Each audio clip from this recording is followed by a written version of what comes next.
Now, it's probably been the best, most exciting moment in recent Star Wars history, or at least here in the Disney era of Star Wars. A moment that even left some grown men and women in tears because of how much it meant to them, how impactful it was to see their most beloved hero saving the day once more. And what I'm of course talking about is the appearance of Luke Skywalker at the end of The Mandalorian's second season, where he responds to an earlier call through the Force from Grogu and comes to take him away to be trained because, as he says, talent without training is nothing.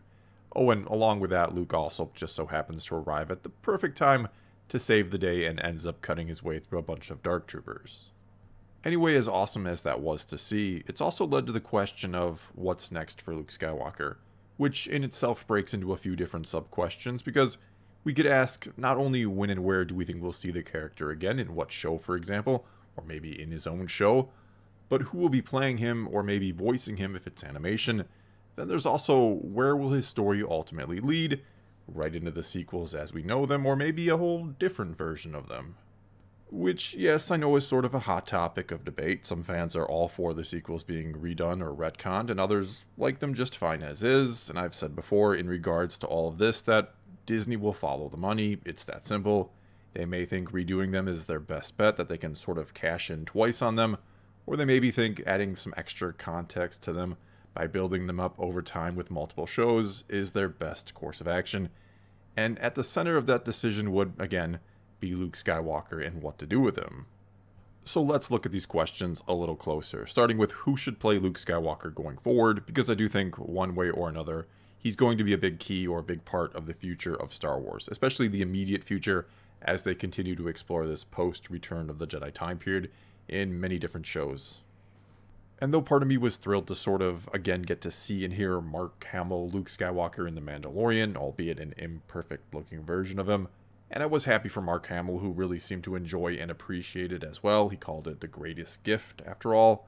I was somewhat surprised to not see Luke right away get sort of recast immediately and set a precedence going forward to immediately establish a new Luke Skywalker, or that a new actor would be playing him. Again, yes, very happy to see a Hamillish version of the character once more, but that may have been the perfect time and place to make a statement and really say, here is the new actor who will be playing Luke Skywalker from now on in live action, because I don't think doing it that way would have really taken away anything, or at least too much, from the moment, and may have instead added to the excitement to some degree by overtly implying more Luke to come because, well, they'd gone ahead and recast the role.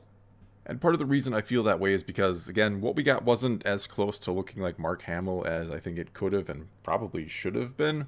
And if they would have put a near perfect looking young Mark Hamill up on screen, I'd probably change my mind and think that was perfect and I wouldn't want it any other way.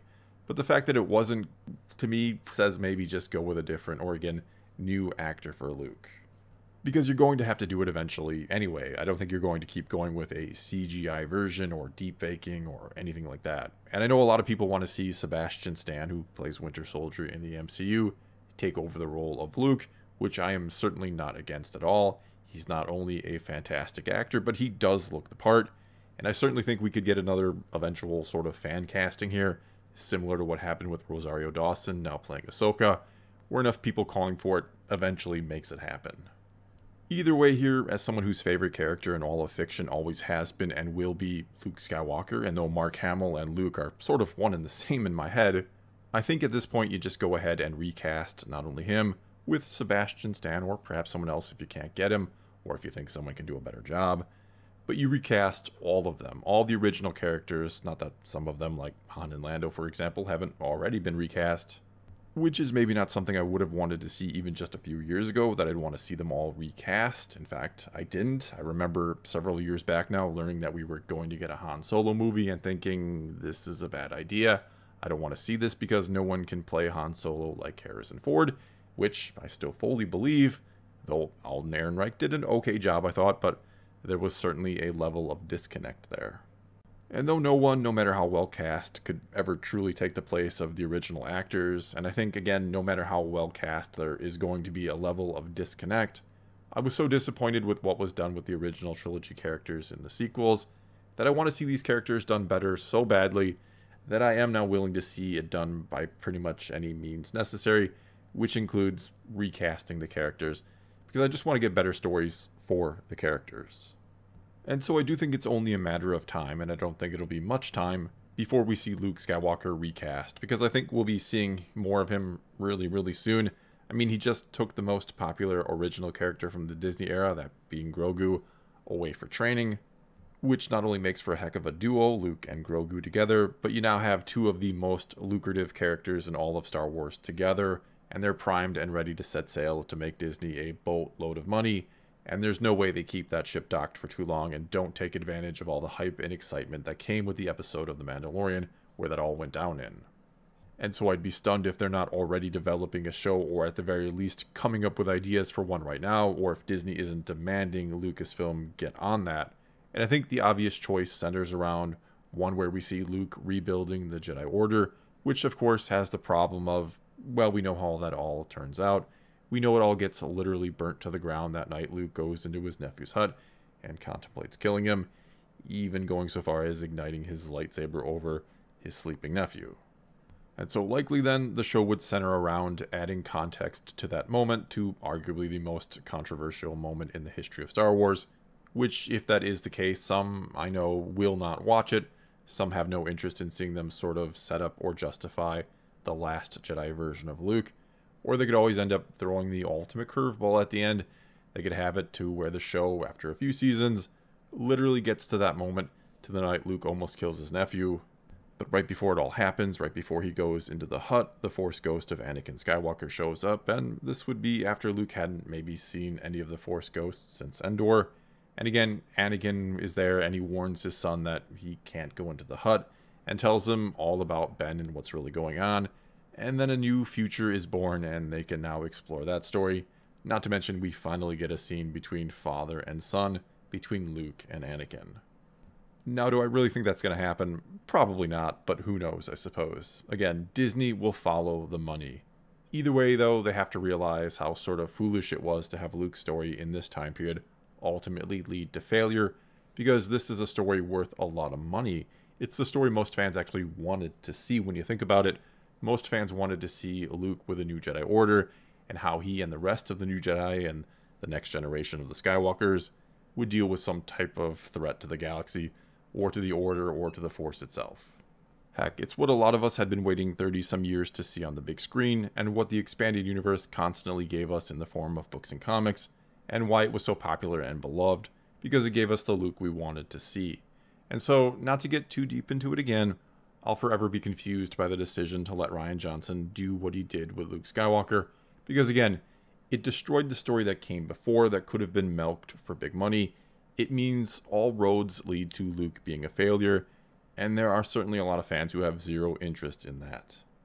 And though yes, they're obviously still going to try to milk this story for all it's worth, especially now that they, like I said, have a great setup to tell it thanks to The Mandalorian, thanks to Luke taking away Grogu for training. Well, as soon as it becomes clear, though, that it leads to the sequels, there will be those who jump ship. There will be those who want nothing to do with watching Luke slowly but surely become a failure. For some, it can never be justified or explained properly. Whereas if the sequel trilogy had started with Luke having succeeded, having rebuilt a new Jedi Order after, sure, some trials and tribulations along the way, and even if something went horribly wrong during the sequels, during the actual movies, and Luke failed in some great way, only to pick himself back up again at the end, more people would still have interest in the story of Luke between the trilogies than do now.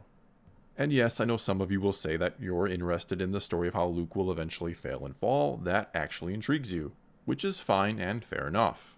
But there's still a split in the fan base, one that I don't think exists anywhere near this extreme if Luke had been handled differently in the sequels, one where, again, he was a success up until something goes wrong on screen or in the films, one we can see the cause of as it happens, and then how he faces the challenge and eventually overcomes it.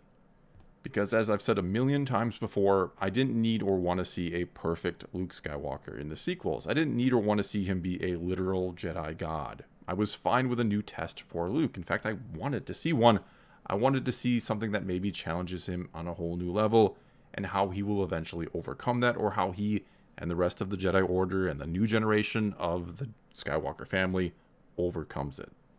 But seeing him go from saving his father in one film and having it close with him smiling at the Force ghosts on Endor like he's ready to face any and all challenges ahead of him to the next time we see him in story, literally, he's become this bitter old man and he tosses his lightsaber away, and we find out he almost killed his nephew. Well, that's a heck of a change to accept and make sense of, especially when it happens off screen.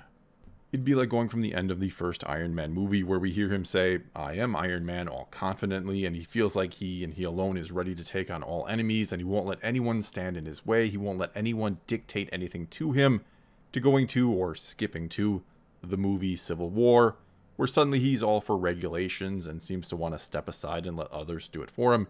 He's a radically different Tony Stark from when we first see him, but it's all been earned through the story that we've seen.